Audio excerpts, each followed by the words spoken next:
Hi, welcome to Sarat Chandra IAS Academy. The today's topic which we'll discuss in detail is regarding the internet shutdowns in India. Now we'll understand the data regarding the internet shutdowns in India.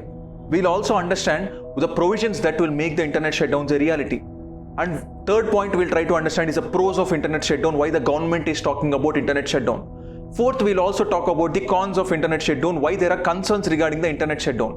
And fifth, we'll try to understand what are the things that can be done, whether we need to go for it or whether we need to go against it. These points we try to discuss in this video. First, in terms of data.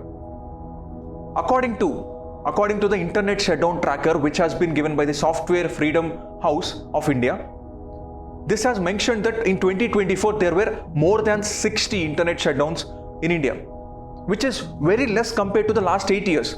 In 2023 it was more than 96. But what are the provisions that will make the internet shutdown a reality? We have section 5 clause 2 of the Indian Telegraph Act 1885, through which internet shutdown can be put down by the home level secretary, where he'll try to give 5 days through which a review should happen, and the maximum time for which the internet shutdowns can happen is 15 days only, after which there is continuous review that should be happening. These are the provisions that will make the internet shutdown a reality. Now we'll also try to understand what are the pros of internet shutdown. Why do government go for the internet shutdown?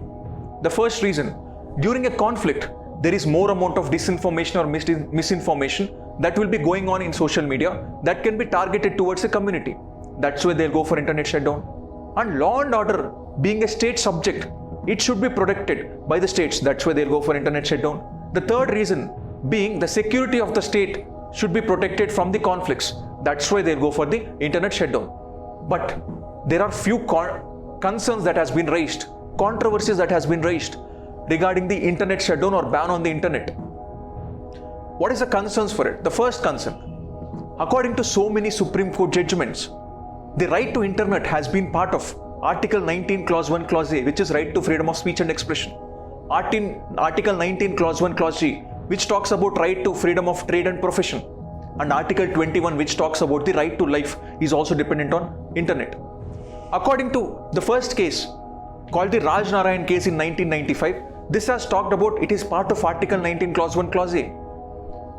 And Fahima Shireen case, which has been in the Kerala High Court, have talked about right to internet as a fundamental right under the Article 21.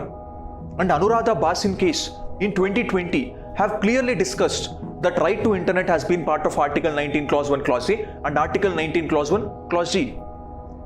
That is the first concern regarding the internet shutdown. Second concern, now because of COVID, more amount of online education has been promoted, and it will curtail the online education for those youth or the students. Third, the health parameters, now telehealth services has been brought down, that will get affected. The international trade, where because of globalization we are interconnected, and if there is a sudden international cut down of internet, there can be repercussions on the international trade also. These sort of issues are already there because of internet shutdown, and that will disturb the place, the trade of that place, the social life of that place will be disturbed because of internet shutdown. Now what should be done? Whether we need to go for internet shutdown or whether we should not enforce the internet shutdown? The answer to this question has been given by the Supreme Court in the Anuradha Basin case, where according to the proportionality test, the Supreme Court has given 3 triple tests. The first thing is whether there is a law that can enforce this internet shutdown. Yes, there is law. Whether there is whether there is need for enforcement of internet shutdown. Yes, there is need.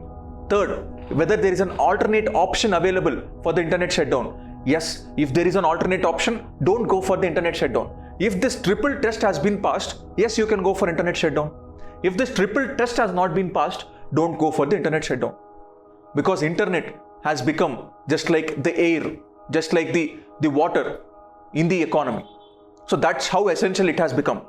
So that's why we need to take a balanced approach when it comes to going for the internet shutdown. So this is about the things about the internet shutdown.